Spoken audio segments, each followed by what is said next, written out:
Okay, so hi everyone. My name's Suzanne Kingston. If you don't already know me, I know there's a few familiar faces there, but maybe some new people who haven't been involved with us before. And this is the New Brunswick Adoption Foundation.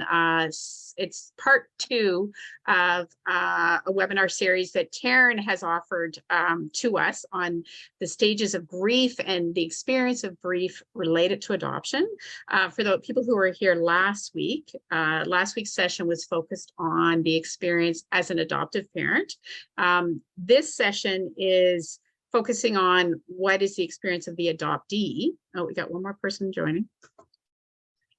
And we know that in the audience, there's probably a mix of adoptees and adoptive parents and professionals.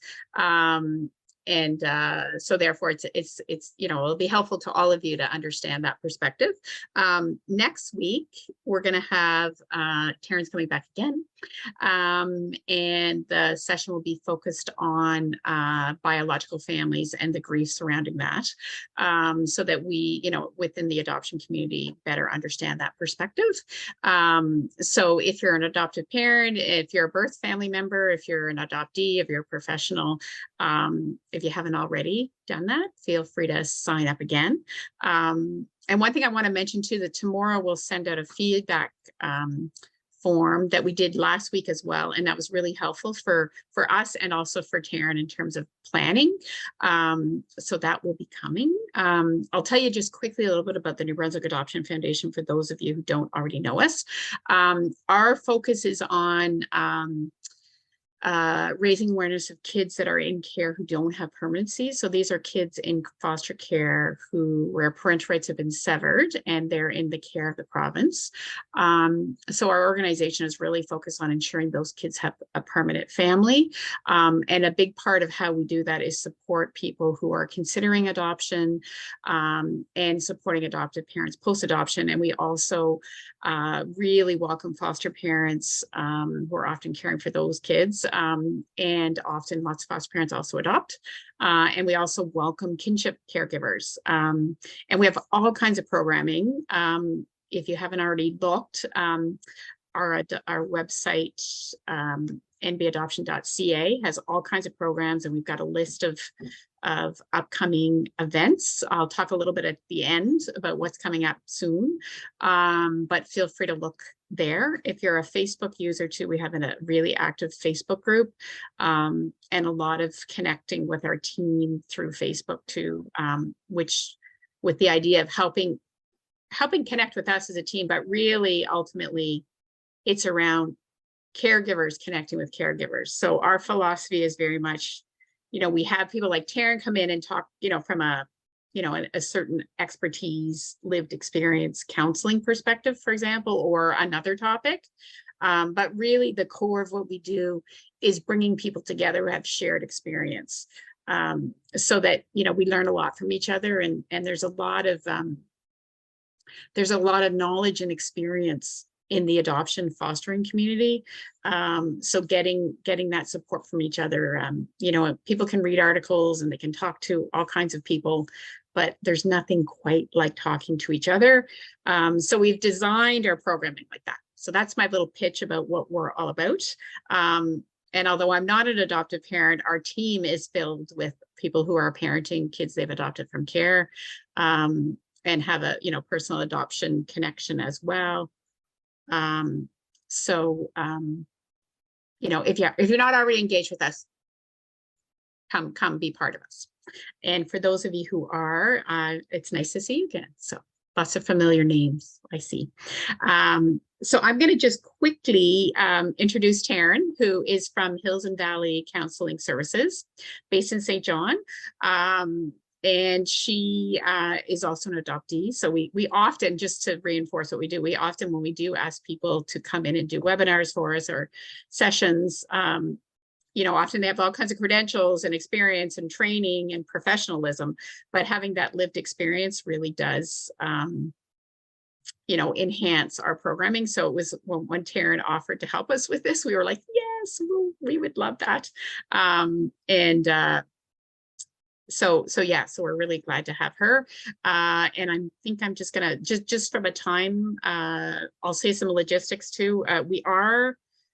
we are recording this so that we have it on our website, and maybe our Facebook group after too. So we'll, what we're going to do is we are recording it. When we go to the Q&A though, we'll stop recording, just because in case people might be sharing some personal stories. So we just want to protect people's confidentiality around that. In the chat group will not come up in the recording. So if you want to post anything in the chat, there's no worry about, you know, when I ask the question, I won't necessarily say so-and-so asked this. I'll just, you know, have that question to Taryn. And then at the end, within, you know, an hour or so, we'll kind of open it up so people can, so we can have a more open conversation. Okay. Well, hi, everybody. It's good to see you all again. So tonight, as Suzanne had mentioned, I'm going to talk about the stages of loss for the adoptee. I'm going to go in a little bit deeper into some things that we weren't able to touch on last week as well. So you'll find that things will overlap. That's common. So this is the same slide as last week, just welcoming everybody. And I don't think we need to go too much in depth about that. I'm going to talk a bit more about myself in a little bit.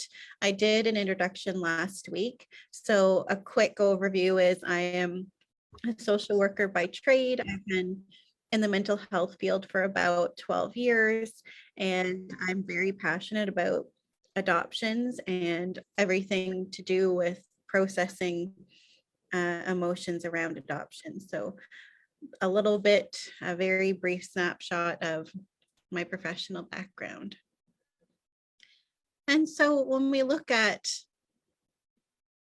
adoptions, I'm just trying to see if I can minimize something. There we go. So what is an adoptee, basically? So when we looked last week at what is an adoptive parent, what I had said was you're basically everything to that child. You really are the nurturer, the one that takes that person on into your heart and into your home. And as an adoptee, we're basically the chosen one, as I like to call it. I've heard that term a couple of times, and it's just something that really resonates with me. So I always like to look at it from that perspective. Whereas growing up, there were times that I felt like I was the forgotten one or the cast aside one. But in this case, I've come to terms with it being we're the chosen ones. So some common reasons that people become adopted: maybe birth parents aren't able to provide, birth parents' age, maybe they're either too young or maybe too old in their perspective and are not able to fulfill the responsibilities of parenting. Maybe it was an unexpected pregnancy and not something that the parent was prepared to handle, and there was no family or friends able to take on that responsibility. Sometimes they do, but not always. Maybe there's some trauma from the birth parent that prevents them from being able to take on that responsibility. Child could have been removed by CPS, and so maybe it was something that was enforced. Maybe the development of the birth parent is lower and they were not able to keep their child. And sometimes it can be pre-planned as well. So the relief of being adopted for us can bring us a lot of stability and happiness. Some children do wait a very long time to be adopted and have experienced quite a bit more loss than others before finding their hopefully permanent family. So this is, again, a very general statement, things that you would all probably already know.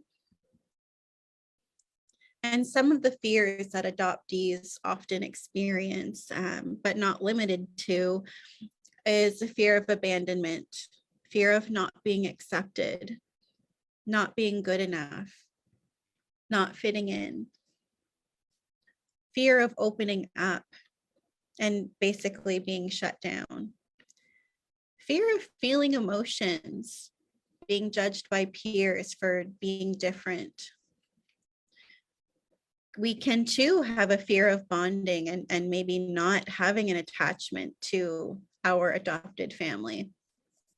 Fear of being alone, even if sometimes we may present like we want to be alone, that there could still be a huge fear around it. Disappointing other people and not knowing our biohistory. So this happened a lot more, I think, in the 80s and before, and even 90s, not knowing a lot of the biohistory. But now with technology and things being more opened, it is something that's being worked on and addressed for the adoptive parent, which is, or for the birth child, which is really nice. There can be a lot of mixed emotions while being adopted from birth. It can create a strong sense of stability. It doesn't always mean that emotions around the adoption won't be felt throughout certain parts of life. So it doesn't mean that if you start out as a child that and you work through some things, that in adolescence you're not going to feel different things, and again in adulthood you might feel different things. So we're going to talk a little bit more about that as we go tonight. And children who have been adopted at later stages in their life are at greater risk for experiencing a higher level of disruption. Not always does it happen, and it's also possible for children who were adopted right from birth to have high levels of disruption or dysfunction.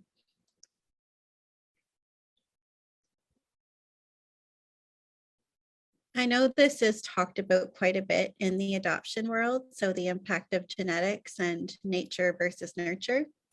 So I wanted to point out that though genetics is a strong indicator, there's still lots of research that suggests nurture is equally as important as nature.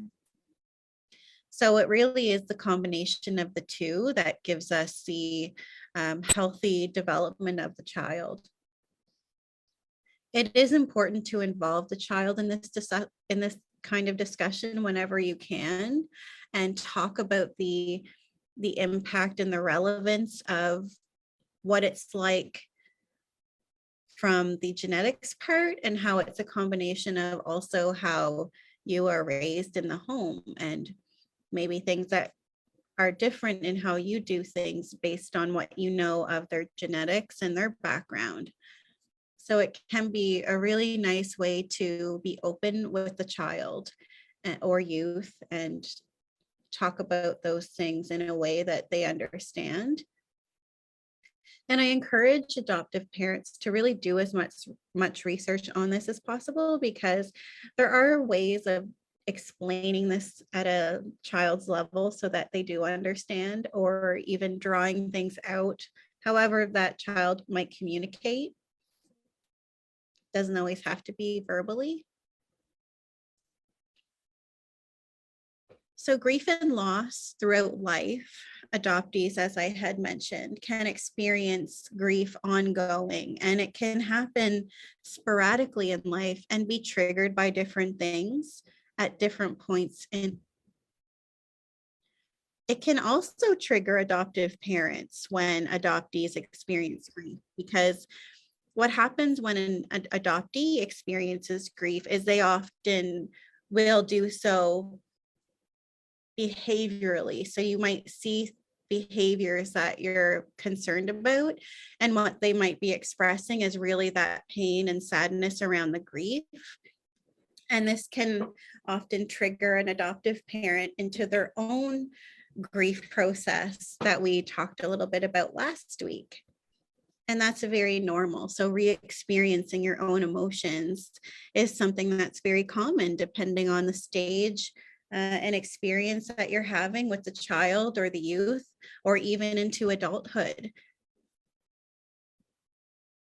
And we talked about the stages of grief last time as well. So we have denial, anger, bargaining, depression, and acceptance.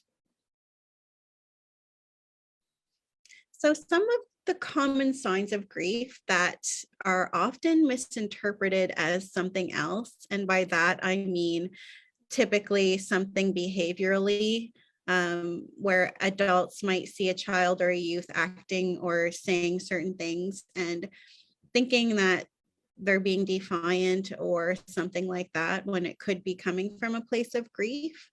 So what this might look like is maybe a higher level of anxiety, maybe school avoidance could be one, fear of going to daycare, not wanting to be alone, worrying about sleeping in your own bed. So those types of things are very normal for a child to express, and it can be normal for any child, but particularly for children who are adopted, when they're feeling that worry that they might be left, for example. Not getting too close. So you might notice the child or the youth just kind of sticking to themselves, having a hard time opening up, just not really attaching as much. But on the other hand, you might see them attaching very quickly, but maybe not so strongly.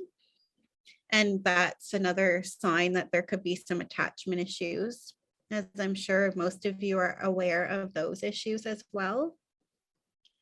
You might see some aggressive behavior, physically or verbally, lashing out if they're not getting their own way or something like that. Maybe they're a bit skittish. So again, that goes back to the anxiety. So maybe just being a little more timid around different people or situations. It could also come across as overly confident and maybe projecting things that they're very insecure about, but they're projecting that they're very confident as a way to kind of mask that insecurity. There could be some issues around self-harm. And again, this is another very common thing for youth and older children. But it could be most often coming from a place of deeper sadness and just not feeling accepted or just maybe isolated. So those are things to kind of consider when you're looking at all the different behaviors of your child. Saying mean things that cut really deep, that's another really common one. Testing the boundaries. So seeing how far you can push until somebody basically leaves and you prove yourself right, basically, every time if they do end up leaving or walking away. There could be bouts of crying. Reassurance seeking, so constantly seeking that validation and reassurance that everything's okay, or that, you're not going anywhere, those types of things. Academic challenges. So maybe the child or youth is not doing so well in school. We want to look at where that's coming from. Is that coming from a behavioral issue? Is it coming from a cognitive or challenge with their ability to learn? Is there a learning disability? Or is it actually possibly coming from a place of that grief that they're processing and trying to understand at a very young age? So again, the defiance and mutism is another one. So sometimes kids and youth will stay mute and not say anything. And they'll just kind of have that blank stare, when it's a very selective thing some of the time. So those are things that you might notice. And this list is very much loose. So there's definitely other things that it can look like, but I wanted to point out some of the more common and more blatant ones that you might see more often. Some of the triggers at different points in life. And again, this is very normal, and triggers in early childhood. So An example could be natural experiences. So children being put into situations that make them anxious, and they might not necessarily be able to explain that they have anxiety in that situation. For example, going to daycare for the first time, or even for the 10th time or the 100th time. Those natural experiences may actually trigger a different level of grief for them, because they already are trying to process that being left behind in their mind from their biological family. Culture, it could be a triggering thing depending on where that child comes from genetically. Are they connected with their cultural experiences, and are they given the opportunity to really nourish that part of themselves with their adopted family? So even seeing other families who may visibly look the way they do, or do different things that they're feeling drawn to in school, because we have very diverse communities now, which is lovely.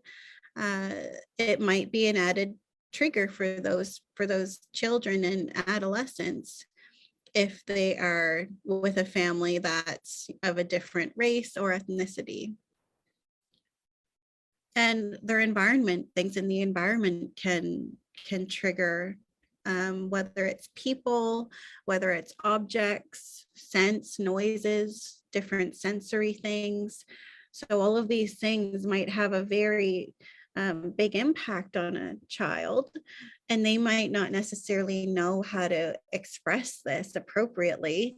And so sometimes it is up to us as the adults to try to do a little digging and make sense of where these reactions might be coming from, or sensitivities. In adolescence, what things are commonly responsible for triggering different emotions or experiences are peer relationships. Hormonal changes is a huge one, and sexuality and being able to express that safely. Family dynamics, what the current state of the family that you could potentially have been living with for a while is like. You know, did the parents who adopted you have children before you? Did you have children after you, or are you the only child? Are the people outside of the family unit, like that immediate family, like aunts and uncles, are they accepting, and are they treating the child the same as all of the other kids? How open is communication? So that can be another trigger, especially for adolescents who want to feel heard. They want to be seen for who they are and celebrated. And curiosity of who their birth family is. And this happens a lot for people who don't know at all where they come from, but are hoping for some answers. And even those who do have a lot of information, and maybe if the adoption was opened, even that situation can create triggers, because then you might have contact here and there with your birth family, or maybe you would even have more questions raised as to why can't I be there, type of thing. And life transitions naturally, like going from elementary to junior high when you first start adolescence, and then junior high into high school. So all of those natural transitions start happening, and you start to really process those things as a young adult. Social media, while not something that I had to deal with when I was going through my process, that's a huge, huge trigger for a lot of people, because you can find so many things now on the computer. Like, we just have so much access to information and finding answers. That's another reason why it's so important to establish that healthy communication with your child or children. Whether or not it's through talking, there are other ways. Some people write emails to one another and then chat about them. Some people draw to one another. Some people have family game nights and they act things out with Pictionary, or like, I don't know what it's called, but the game where you kind of act things out.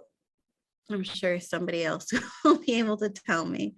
And then having to make life decisions as a young person, whether or not you want to try to get your license, whether or not you want to study really hard for a test, those basic life decisions might feel different for somebody who's been adopted,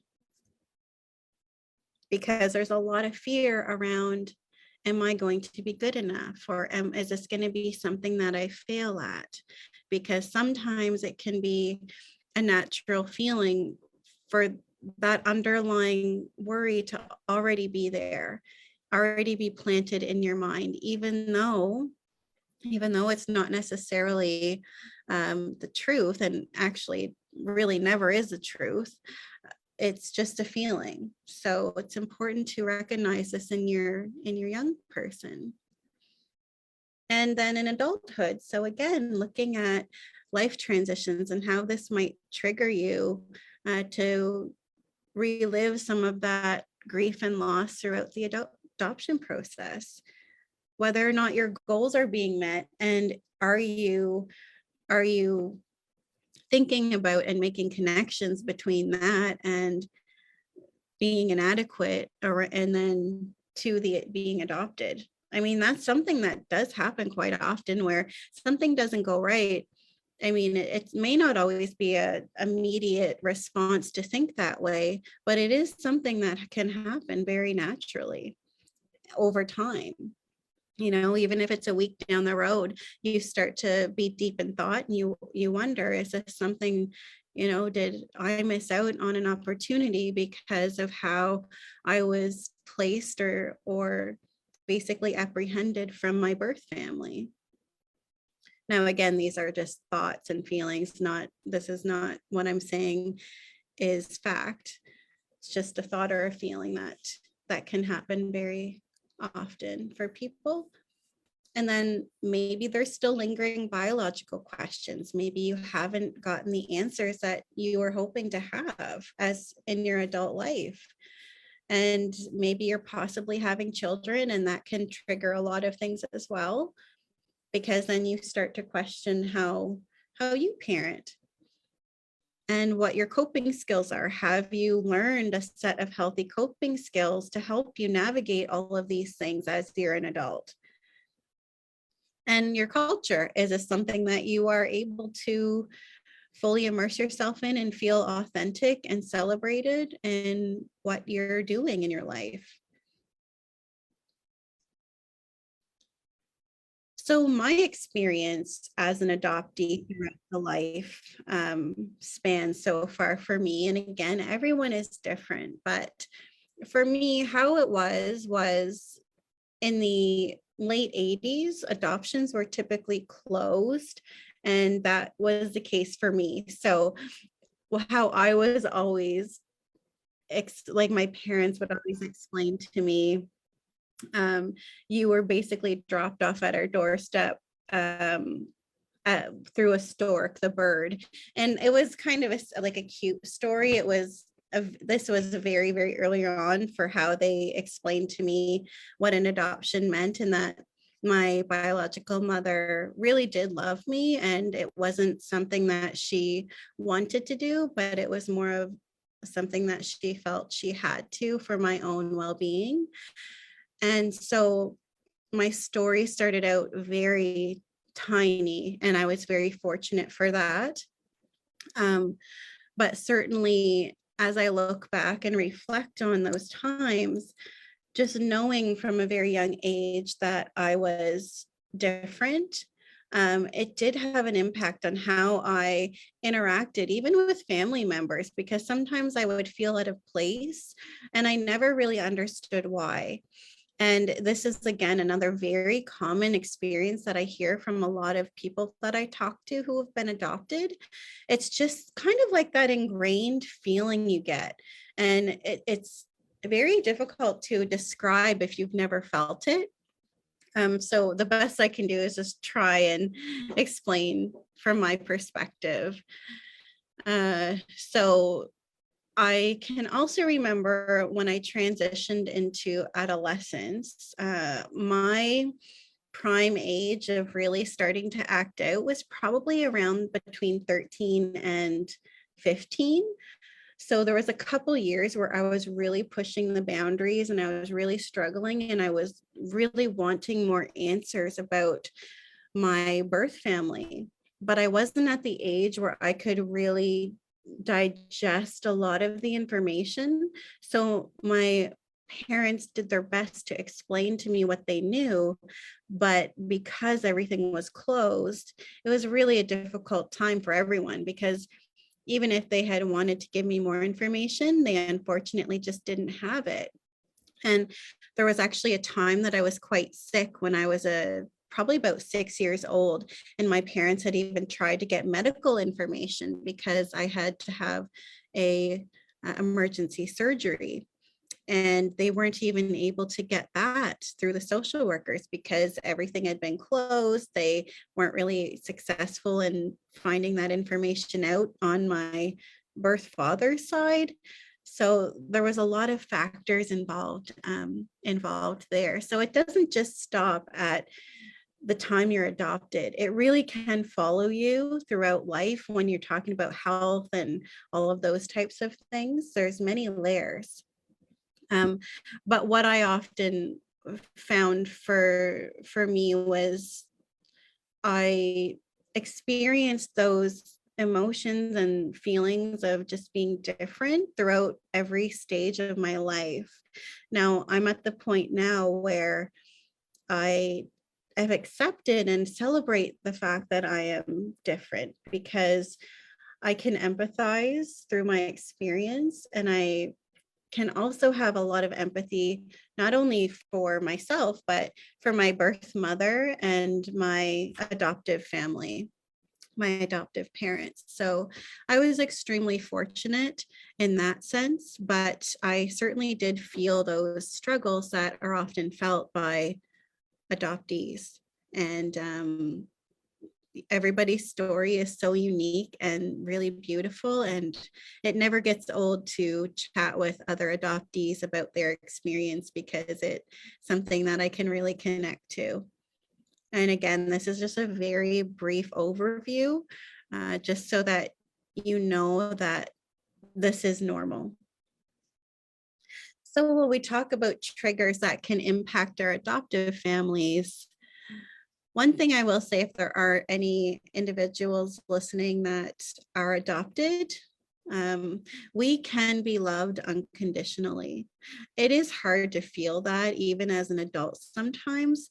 It's just can be that quick thought, not something that you truly believe, but the thought can come into your mind of, abandonment and fear around being adequate or left behind. So I just want you to know that we can be loved unconditionally, and we are worthy of that.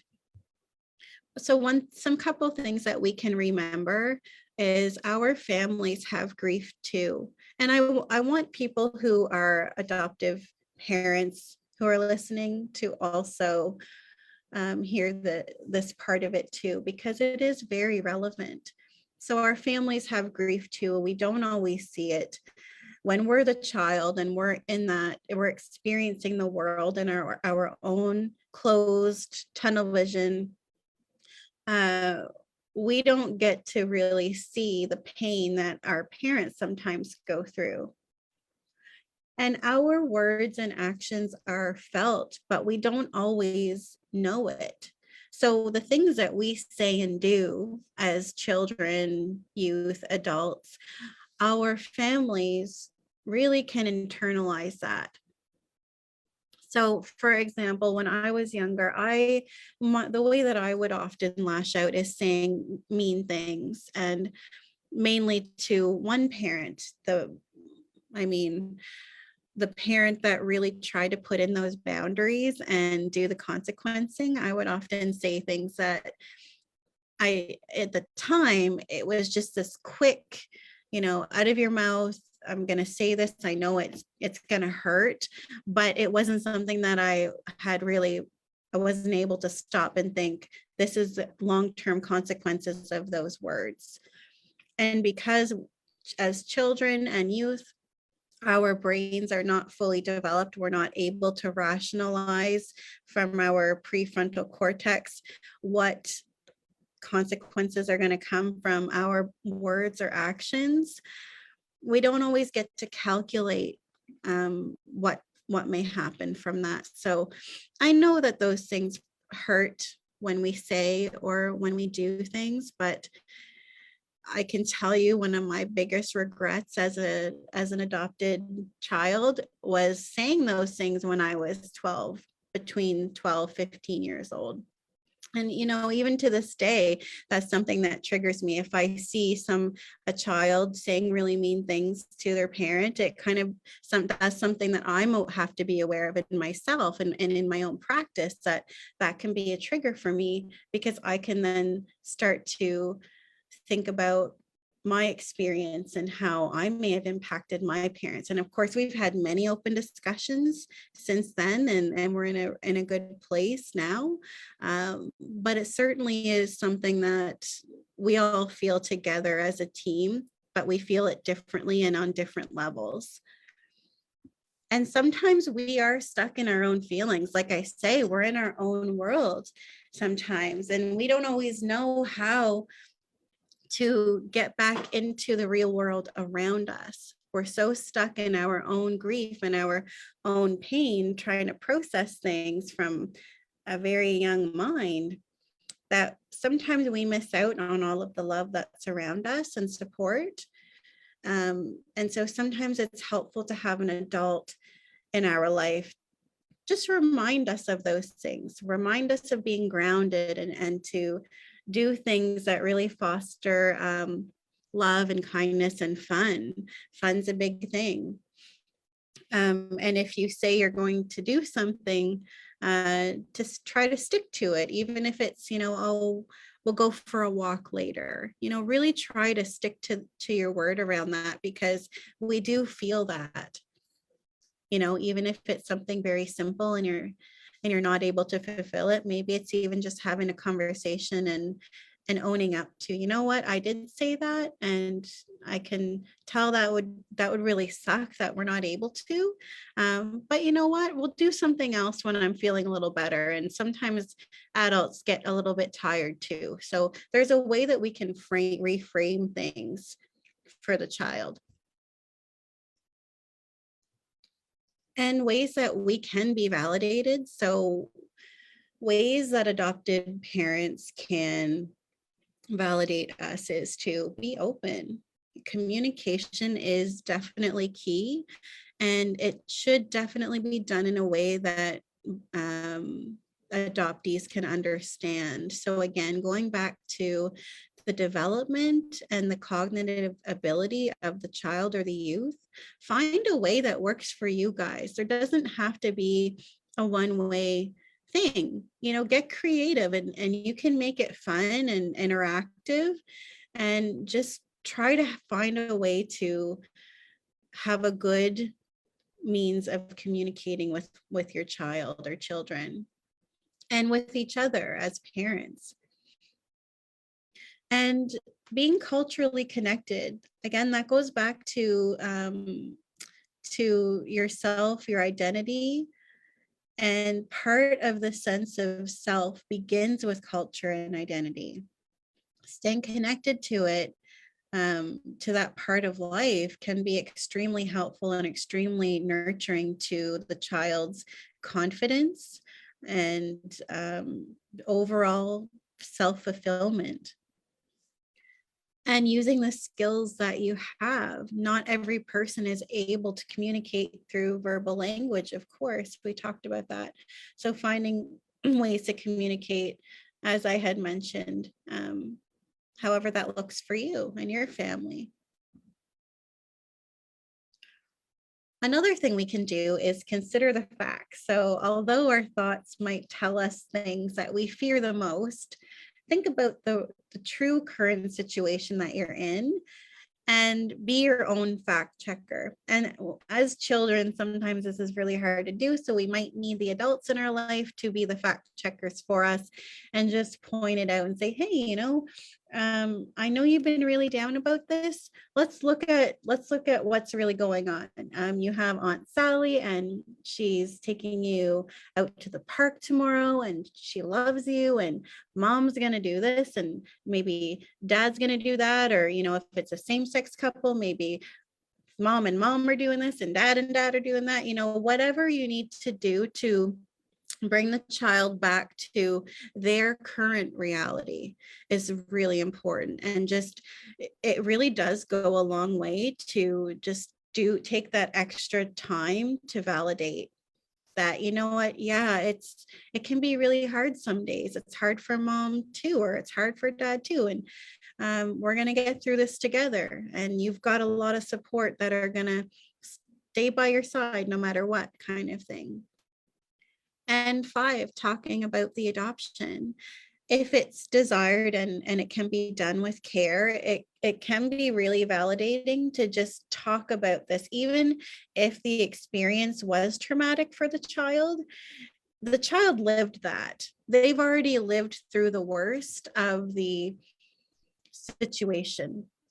And yes, they're going to feel the residual impact of that as they age. And we can help move them in a healthy way through that trauma and process it through, whether it's talking or, again, drawing. And sometimes this can be helpful done with a counselor, but it doesn't always have to be at that level. I mean, a lot of times people just genuinely want to be heard and know that it's okay and not taboo to talk about the realities. And I know for me, that was something that really helped as I got older, and my parents would be more open with me. And then when I did end up meeting my birth family when I was about 18, to being able to actually see that there was consistency there. My parents left out a couple things because it was age appropriate, or it wasn't age appropriate for me to know certain things. But as I got older and could see, no, they told me the truth mostly every step of the way. At every age, I learned a little bit more and a little bit deeper information. And when I was able to meet my birth family, I was able to see that, yes, this is how it was. And, I am thankful that I can now have more of those answers from that side of my life. So being open is really, really important. And keeping the affection constant. So don't use affection and love as a means to consequence or discipline. And an adoptee, as a parent, I say this for people as a parent, but it can go both ways. And if you're an adoptee, I would encourage you to think about the same and to not use your affection and love as a means of consequencing somebody for hurting your feelings, or if you're upset with them about something. So it does go both ways. And another way that is really neat that we can continue to validate our life story or ourselves is to add to our life story as we go. A lot of adoptees will have a timeline, whether it started through a social worker or started through the family. And I'd really encourage you to bring that out, maybe even once a year, and just add to it and show how resilient you truly are. All of the things that you've lived through to get to where you are. Maybe you're 7 years old. Maybe you've had pretty significant things happen every year of your life. And now you're with a new family. So it's up to the parents to really encourage and facilitate that activity, and maybe making it like a milestone every year of, oh, we're going to add this now. We did all of these things over the last year. And, last year you weren't able to read or write. And this year, you can actually read a little bit. You can write a little bit. So even if it's just those things to build and reflect on resiliency can be really helpful.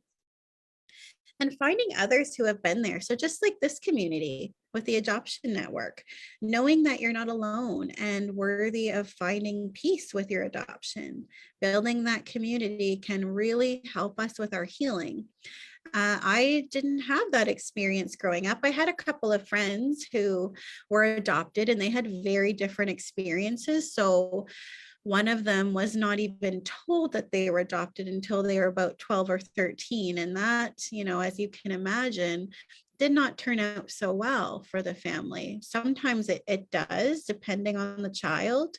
But in this case that I saw, it didn't. And so it was nice for me to know other children my age who were adopted, but I think that it's also important to have a stronger network of people rather than just seeing a one-off situation here and there, because even when I see people now, there's a common theme that they feel like they're the only ones, so trying to find connections with other families who have adopted and being open can be really, really healing. And using coping skills. So finding ways to self-soothe using your five senses. As adopted children, sometimes it can be really difficult to find ways to soothe ourselves, and we are often seeking that external or outside reassurance or validation. And we do have to take some responsibility to learn some of those coping skills within ourselves, especially as we age. And so that's something to keep in mind and pay attention to as we get older. One thing that I will encourage is to create your own adoptee calming kit. So even adoptive families who are listening can maybe take note of this too. Maybe it's something that you're already doing. So some things that you might put in the kit are things to activate your senses. Though that just basically helps you ground. Making the activities zing. So what I mean by that is oftentimes when people are in distress and they aren't able to be easily distracted, in order to find a way to be more grounded, it can be really helpful to use different strategies with your five senses and activating those senses to give you a little bit of a zing without it being harmful. This does happen a lot with people who self-harm, that we try to replace it with something else. And so this is kind of in that wheelhouse, but it doesn't have to be for people who self-harm. It can be for people who are just having a hard time regulating their emotions. So for example, I use the same suggestions quite often. One of them would be holding an ice cube until it melts, because for most of us that can actually get pretty painful, but it doesn't cause our body harm unless we have circulation issues. And then I might suggest, not trying that. But there are other ways, like using a really sour candy, if that's appropriate, or biting into a lemon, because that will give your senses a pretty big zing and it's not going to cause you harm, unless of course you're allergic to citrus, and then you'd have to find, there's always things. So I'm just reminding you that within reason. So I'm not saying the lemon's the only way, or the ice cube's the only way, but just finding ways to activate different parts of your five senses. Find items that bring you a calmness. So once you've given yourself that chance to divert your attention by giving yourself a little zap, find items to include that bring you that calm following the storm, so to speak. Maybe there's some grounding scents that give you that reminder that, you're safe, you're okay, you can get through this. For some people, it's peppermint. Some people, it's orange, whatever it might be to help you de-escalate. So photos that remind us of who we are. That's something that could even be from childhood, or things that remind you of a really happy time. Favorite portable snack. So for some people, when I get really anxious or upset, sometimes I need a little snack, and having something close by, like a granola bar or some gummy bears or something that can help distract you enough and give you that sense of reassurance through something familiar. We want to really find something familiar for the person. Maybe include things that have your favorite colors in them. Some people journal, but some people also might have a voice recorder because maybe there's an issue with writing or typing. So there's technology that really allow us to record what we're saying, which is kind of neat because it allows us to get our thoughts and feelings out in a different way. Maybe there's some cultural items that remind us of who we are in that way, or spiritual items that help to ground us as well. So these are just some very basic suggestions, but it can be helpful to have this calming kit with us as reminders. So now we will open it up for some questions.